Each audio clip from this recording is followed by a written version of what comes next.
generally speaking, as a full-timer, you spend most of the times at school. You have maybe like 4 or 5 courses, as Amanda mentioned, a week. Then maybe the one course is 3 hours usually.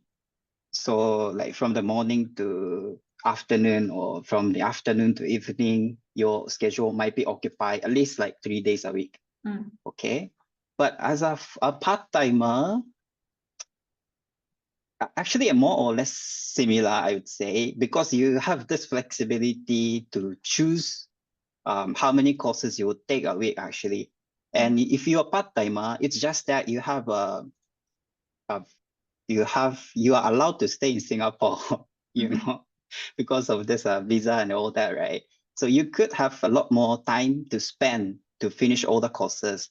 So in my case, as I mentioned, as a full-timer, I spend 3 days or 4 days a week at school doing a lot of the courses and course assignment and all that. But now as a part-timer, I only take 1 or 2 courses per semester, which I spend only like 3 hours to 6 hours a week at school. And fortunately, this week semester, I'm having only online course.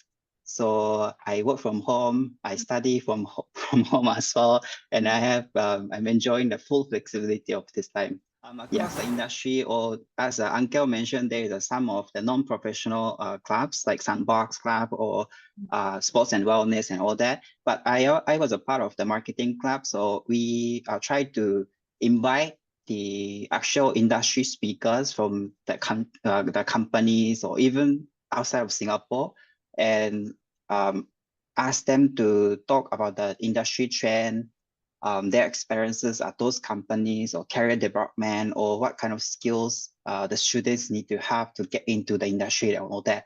So probably it actually varies, but the number we had, I don't know, like 7 or 9 events throughout the year.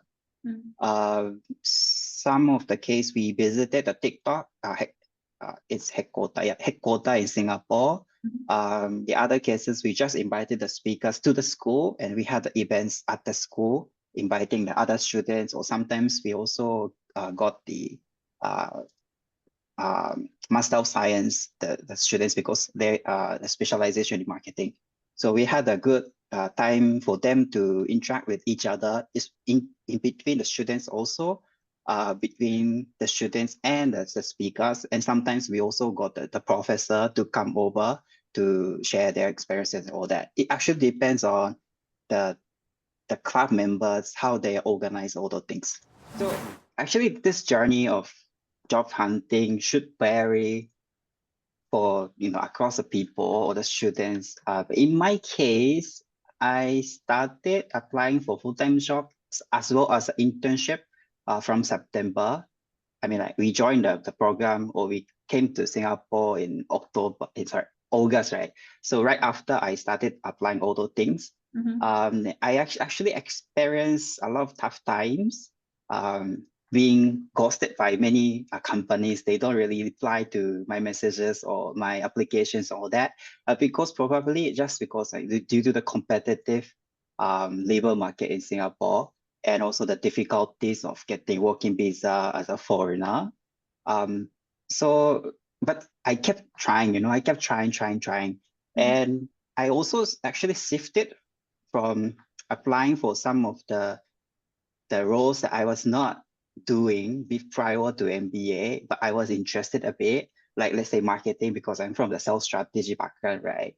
But I shifted from those new areas to applying for more like relevant jobs with a more relevant resume. I tailored my resume for all those companies that I was interested, and then I start getting more, reply or interest from the company itself. And I also utilize the tools or the biz career services to tailor my resume, or to equip myself for the interviews and all that.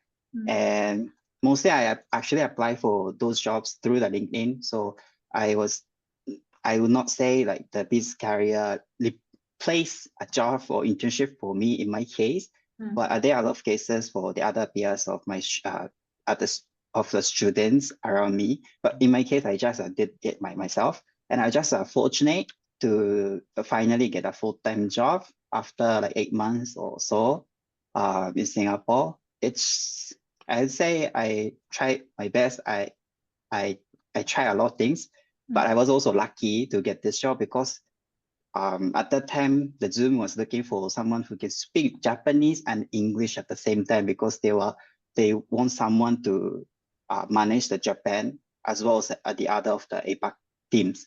So I just fit in the role, but still, you know, a lot of basic things there. But I did, you know, tailoring my resume and I equip my myself for the interviews and all that. All those things should work as well as the other part of the world. Well, generally speaking, I love the courses that I've taken during the program. There are a lot of new learnings also, and also some of the things that I have learned before by myself, but more in a more structured way, you know.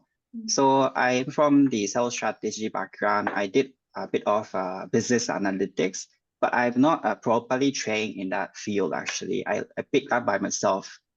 And also there are a lot of like financial matters coming up in this field as a sales ops teams. I need to manage the budget of the sales teams and all that, you know, and I need to communicate with the FP&A team regularly. In those cases, you know, during the program, of course, I took the financial management or accounting courses and all that. It provided me a lot of basic knowledge or the things I should have known as a professional contributor, right? And also for the business analytics side, I took a few courses related to the analytics, which actually equip the students to, I mean, gave us the opportunity of learning how to use Power BI or some of those practical tools, or some of the basic concept of the statistics, you know, and all that. So it actually depends on which course you are taking and which field you are from, and what kind of experiences or skills you are looking for. But if you could fit all those elements all together, then the learning experiences should be fine. But if you are not sure what you're looking for, then your learning experiences might be also a bit more messy. But I believe you will eventually find, you know, something that you are interested in or something that you didn't know that you were interested in and all that. So it's also a good time during the MBA program to explore some of the new field. Right. The consulting project was a very interesting opportunity for students to get into the industry that you may interested. Also, you kind of can build up the relationship with the actual people from the actual companies and all that. In my case, I used this opportunity to explore the new industry field. So I'm from the tech background, but I applied for the healthcare company. I'm not sure I can reveal the company name, but in Singapore, right? And I work with them and I explore the industry, Indonesia healthcare trend upon on their needs, right? The business needs. We did a lot of research and we did a lot of interviews to learn about, you know, the trend and also what they're doing actually in the market and all that. So eventually I landed up on the tech job again.